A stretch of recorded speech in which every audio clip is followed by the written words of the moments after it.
seluruh pekerjaan kita, termasuk seluruh kecurangan-kecurangan kita itu nanti akan ditanya, diminta pertanyaan. Yauma yaqumun nasu li rabbil alamin. Pada hari semuanya nanti manusia-manusia itu semua orang bangkit kembali, berdiri menghadap Tuhan seluruh. Bismillahirrahmanirrahim. Assalamualaikum warahmatullahi wabarakatuh. Alhamdulillahirabbil alamin, allazi ahyana ba'dama amatana wa ilaihin nusyur. Asyhadu an la ilaha illallah wahdahu la syarikalah wa asyhadu anna Muhammadan abduhu wa rasuluh sallallahu alaihi wasallam la nabiyya ba'dah.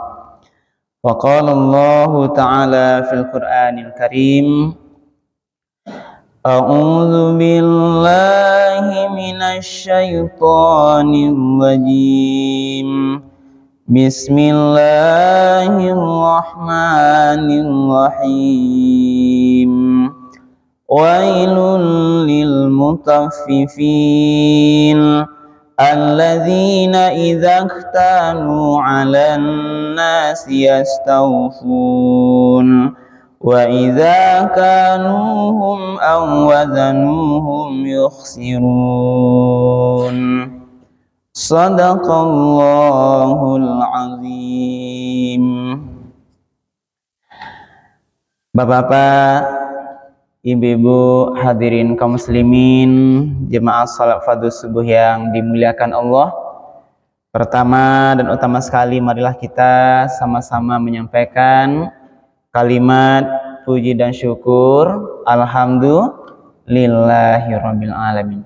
Segala puji bagi Allah Tuhan semesta alam, karena pada pagi subuh yang penuh berkah ini kita bersama-sama masih bisa hadir dalam kondisi badan sehat, masih diberikan kekuatan iman, diberikan kemudahan-kemudahan oleh Allah, sehingga kita masih bisa melaksanakan ibadah sholat fardhu subuh kita secara berjamaah di masjid yang sama-sama kita cinta ini. Mudah-mudahan seluruh rangkaian ibadah kita pagi ini diterima dan dibalas oleh Allah Subhanahu wa taala dengan pahala yang berlipat ganda. Amin ya rabbal alamin. Kemudian salawat dan salam kita doakan kepada Allah, semoga disampaikan kepada Nabi kita Nabi Muhammad sallallahu alaihi wasallam yang telah meninggalkan Al-Quran dan Sunnahnya sebagai pedoman hidup kita bersama. Mari ibu dan bapak, kita berusaha terus secara istiqamah untuk menjadikan Al-Quran dan Sunnah-Sunnah Rasul itu betul-betul sebagai pedoman dalam menjalani seluruh aktivitas kita. Apapun yang kita kerjakan, dimanapun kita lakukan, kapanpun waktunya, jangan kita tinggalkan Al-Quran dan Sunnah-Sunnah Rasul itu, agar kita tidak tersesat dalam menjalani kehidupan dunia yang sementara ini.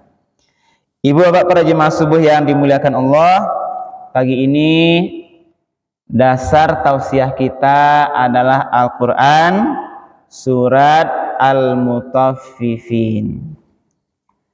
Surat yang awak kenal sadunya Pak Ibu,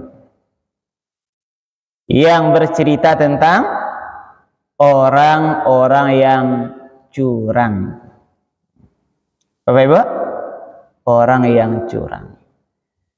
Bu, mic-nya terdengar Bu, jelas? Nah. Jadi pagi ini Bu, ayat khusus Ibu, ada nama surat dalam Al-Quran namanya Al-Mutaffifin. Artinya adalah orang-orang yang curang. Sebuah perilaku yang harus kita hindari. Tidak boleh awak curang. Ayat ini khusus apa dalam bercerita tentang ini bentuk kecurangan yang jelas dan sering terjadi, itulah di pasar.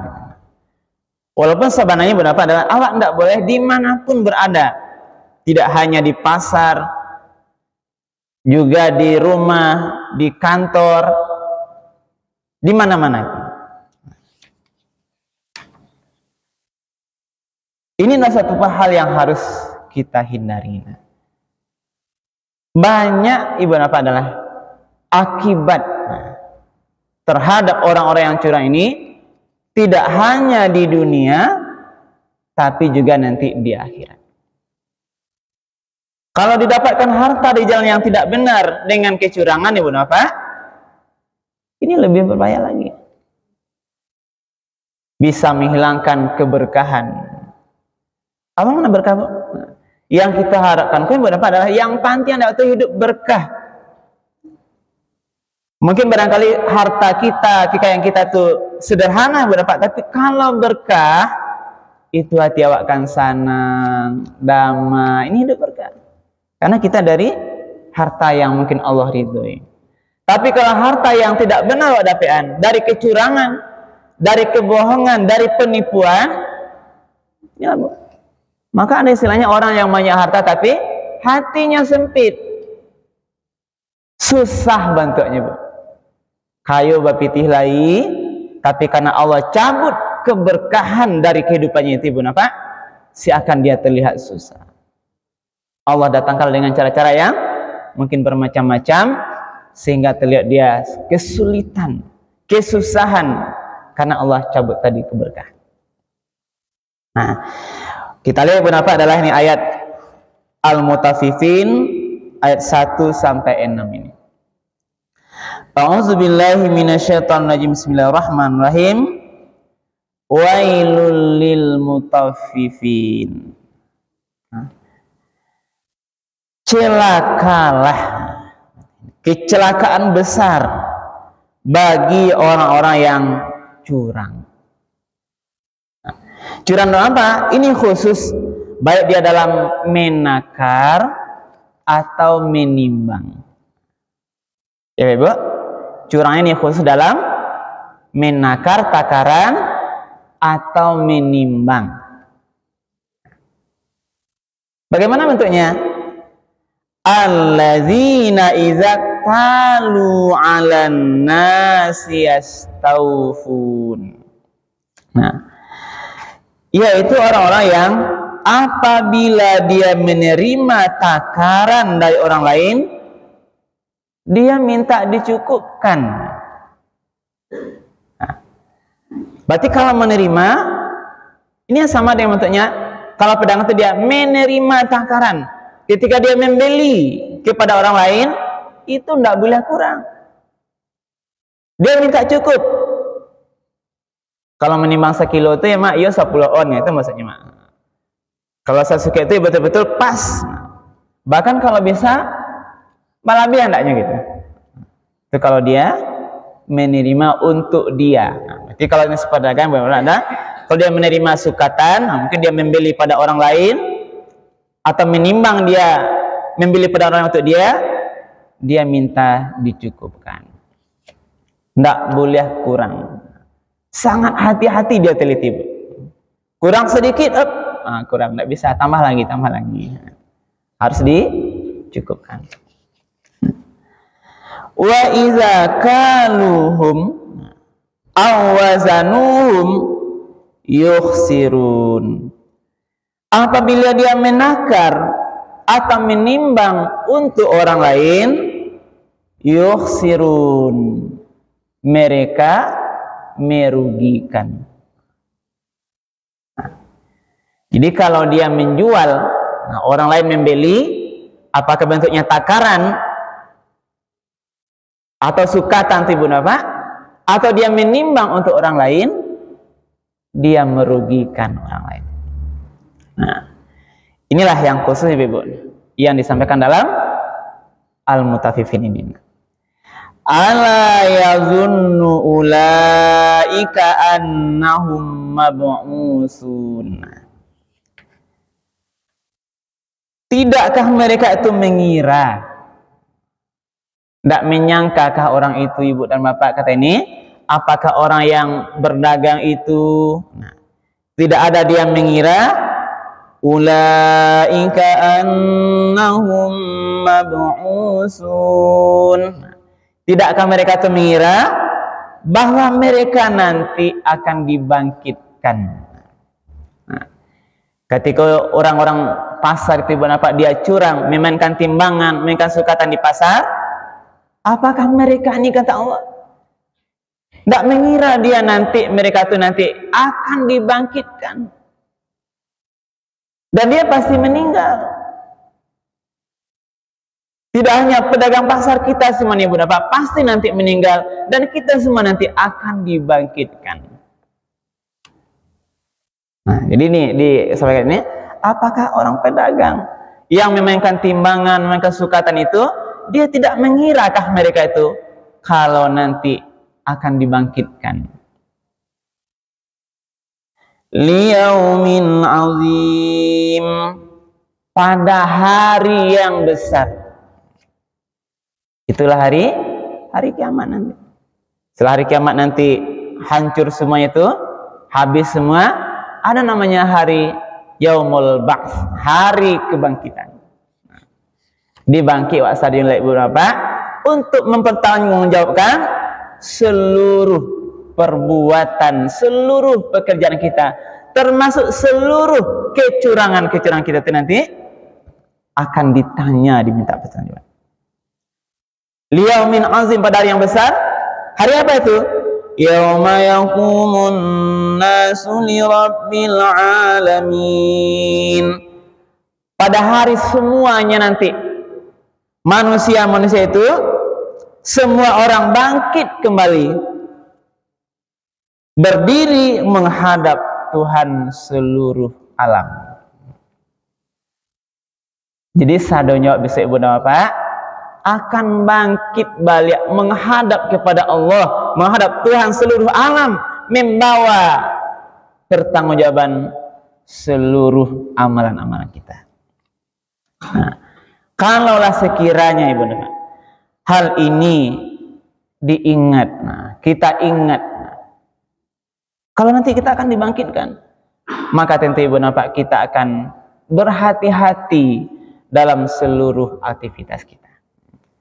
Ayat ini menjadi pelajaran, menjadi hikmah, apa yang bisa kita ambil. Kira-kira ini kenapa ada orang yang mau curang? Apakah mereka tidak punya kekuatan iman yang melarang, Bunda Pak? Bahkan sama sebagian manusia, Bunda Pak. Nah, ini mau bercerita, kalau mungkin ibu ada yang pedagang, kita tidak bermaksud menunjuk ketidakbaikannya, ini bagi sebagian, Bunda, perilaku. Dan mungkin ibu pernah berpengalaman ketika ibu belanja di pasar, Bu, balilah 2 kilo. Nah, pernah ibu mencoba menimbang di rumah balik, Bu? Mungkin ada yang menekan ada timbang di rumah. Mungkin kita pernah tertipu. Inilah yang terjadi. Makanya Rasul pernah menyatakan, nah, ini tempat yang mungkin banyak terjadi ini, sebagian perilaku kecurangan dosa itu, pada salah satunya adalah inilah di pasar. Maka kalau ibu dan bapak berprofesi sebagai pedagang, inilah ayat panduan, berhati-hatilah, Bu. Jangan sampai curang, jangan sampai memainkan sukatan dan timbangan, jangan sampai ada loh istilahnya 2 macam liter ulang menggalih ya, Mak.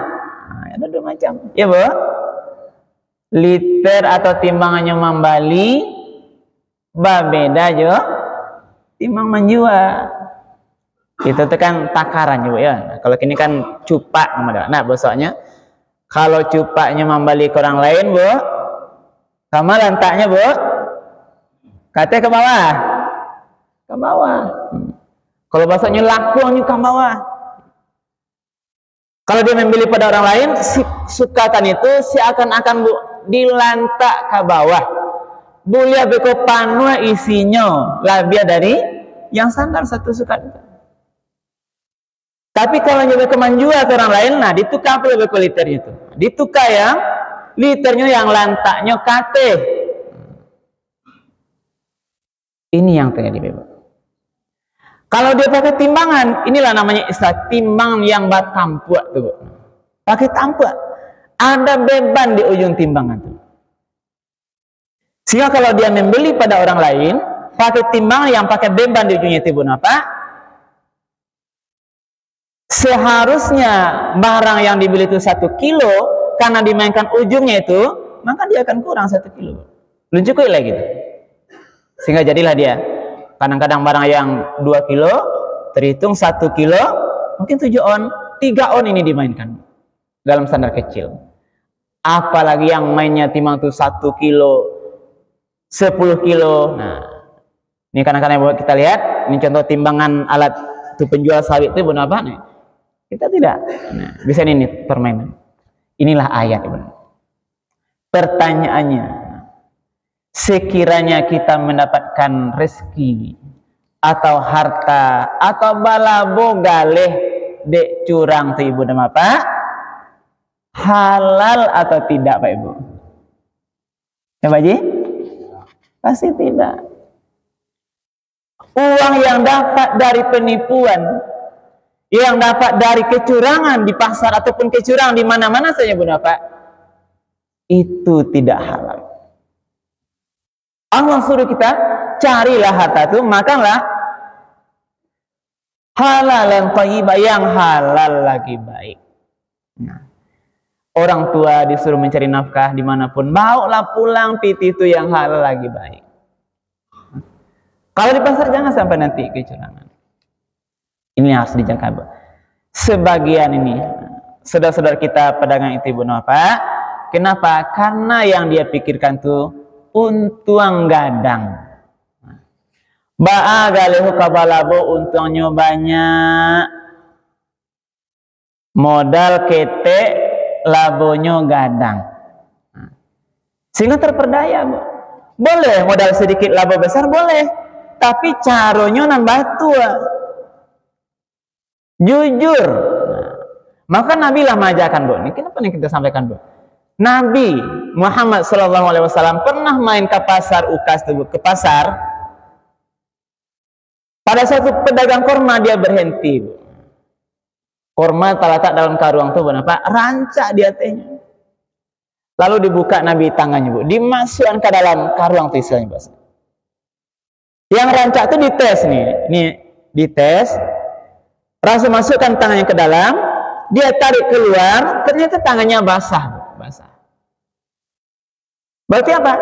Inilah bentuk penipuan, Bu. Di atasnya kurmanya itu karyang, di dalamnya basah. Nah, mungkin Ibu celek, kalau kini mungkin dalam contohkan kok lansir, nah, ini kan kok duku namanya, di luarnya rancak-rancak, rupanya maka di dalamnya lah hitam-hitam gitu.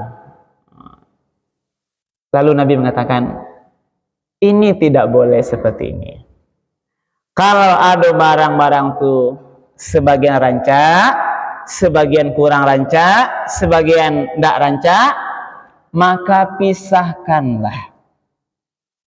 Setelah pisah bagaimana? Juallah sesuai dengan kepatutan. Kok barang wak rancak? Jujur katakan, iko yo rancak, haragonyo rancak lo gitu. Nah, kalau mungkin harganya 1 kilo 15.000 rancak, yang menengah tuh 12.000, yang tidak elok itu mungkin 8.000. Ibu Bapak silahkan pilih, silahkan Bu, mau pilih silahkan. Jangan dicampur. Nah, berarti mengalih Nabi majakan wa Ibu Bapak, tidak boleh campur-campur. Beko campur bare solo, je bare dolok ya mah. Nah, orang dapat boleh bantuan bare pemerintah tu Pak Ji. Nah, beko dibalikin dengan harga murah, dibawa ke pasar, dicampur dengan beras yang rancak itu Bu. Dijual dengan harga yang kalau nak kerancak mana kurang-kurang sakit. Inilah kecurangan. Tidak boleh Bu. Maka Ibu, kenapa terperdaya dengan untung yang besar kalau dikorbankan nilai-nilai kebenaran? Nah, itu yang tadi memainkan timbangan, memainkan sukatan, mencampur-campur barang, maka tuh Nabi tuh tidak boleh. Lalu bagaimana Bu? Rasulullah mengajarkan kita ini pedagang ini mulia, Bu. Berarti orang berdagang ini adalah profesi yang mulia, Bu. Rasul berdagang dia. Ketika Rasul masih muda tuh dia berdagang juga dia. Membawa dagangan Khadijah sebelum dia menikah, Bu. Sampai nanti ke Syam, ke Yaman berdagang. Tapi Rasul dikenal dengan berdagang kejujurannya. Dan sahabat-sahabat Rasulullah seperti mungkin Amr bin As, sahabat-sahabat pedagang yang kaya-kaya itu, Bu, terkenal dengan kejujurannya. Bahkan Ibu Bapak, Rasul dan sahabat itu mau dia membilang atau menyampaikan bara modalnya gitu. Coba-nya. Dia demikian. Dia bawa dari Mekah pergi ke Syam, disampaikan, nah itu mungkin contohnya baju atau galih itu modalnya sekian.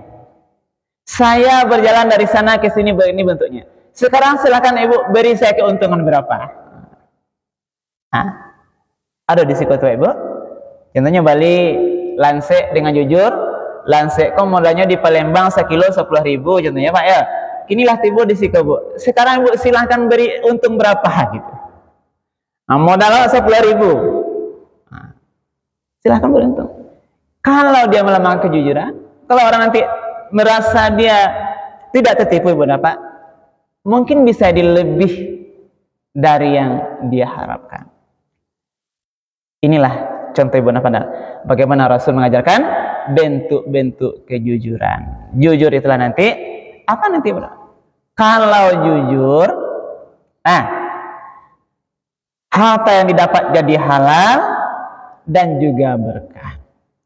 Tapi kalau kebohongan, kalau kecurangan Ibu dapat nanti, walaupun banyak awak labo dapat, tapi harta itu dicabut keberkahannya.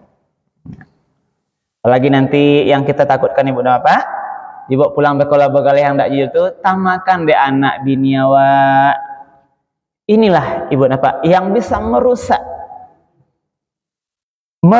karena menjadi darah daging. Inilah juga misalnya merusak nanti ke hatinya, ke jiwanya.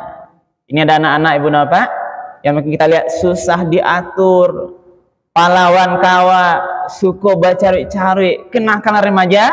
Ini bisa jadi karena dia mengkonsumsi, memakan harta yang dia dapat dibawa pulang oleh ayah atau ibunya itu, bisa dia harta yang tidak halal, harta yang dari kecurangan.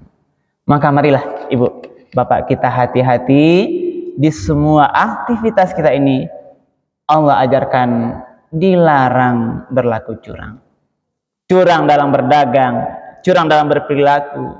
Jujur saya, keberhasilan Rasulullah tidak hanya disegani oleh orang-orang beriman, oleh sahabatnya juga. Inilah yang diajarkan Rasul, itulah orang yang betul-betul jujur, terkenal kejujurannya. Nilai-nilai inilah yang harus kita bawa dalam kehidupan kita sehari-hari. Kita berharap Ibu Bapak keberkahan dalam hidup ini. Kalau hidup awak berkah, walaupun hartanya mungkin pas-pasan, hidup ini akan tenang, bahagia. Bahagianya, jo keluarga awak bahagia, suami istri mesra, sama anak-anak damai, sama tetangga kita tenang. Tapi coba Ibu Bapak, walaupun banyak harta kayu lah awak disawi orang, tapi harta yang kita dapat dari harta yang tidak halal, Allah cabut keberkahan. Hari-harinya akan terlihat tidak baik. Mungkin sakit berkali-kali terus. Jo tetangga cok mungkin baca kak taruh. Suami istri batangkat tiap hari. Anaknya nakal-nakal, terjebak perilaku kenakalan remaja, narkoba, minuman keras, dan macam-macam. Sehingga nyatanya dia lebih baik kita tenang, walaupun mungkin biasa rezekinya, daripada nanti Ibu Bapak mungkin diberikan pangkat, diberikan kekayaan, tapi Allah cabut keberkahan. Inilah Ibu Bapak yang mungkin dapat kita sampaikan pada sebuah hari ini, dengan harapan mudah-mudahan di sisa umur yang kita tidak tahu entah berapa tinggal lagi. Cuma ya, entah berapa tinggal tidak tahu ada kan? Mudah-mudahan kita selalu dalam keridhaan Allah. Mari kita perbanyak amal-amal kebaikan. Dan kalau kerajaan itu ba'a yang bapak halo le, ba'a untuk akhirat lain. Mari kita jauhkan seluruh perbuatan dosa-dosa, baik yang besar, yang kecil, kita hindari sampai nanti di akhir kehidupan kita ini kita kembali kepada Allah dalam keadaan husnul khotimah. Amin ya rabbal alamin. Ketika kita meninggal husnul khotimah, mudah-mudahan nanti di dalam kehidupan yang kekal abadi di akhirat nanti Allah tempatkan kita di dalam surganya. Amin ya rabbal alamin. Demikian ibu dapat kita sampaikan, mudah-mudahan bermanfaat sebagai renungan kita pagi ini. Semoga Allah selalu ridho dengan kita. Akhiri subhanakallah bihamdika asyhadu an la ilaha illa anta astaghfiruka wa atubu ilaik. Bila taufiq wal hidayah. Wassalamualaikum warahmatullahi wabarakatuh. Ya, Haji. Pas saja. Langsung Pak. Ya. Ya, Pak. Haji. Ya, Pak.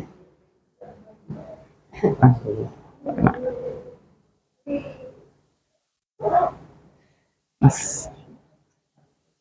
Pak.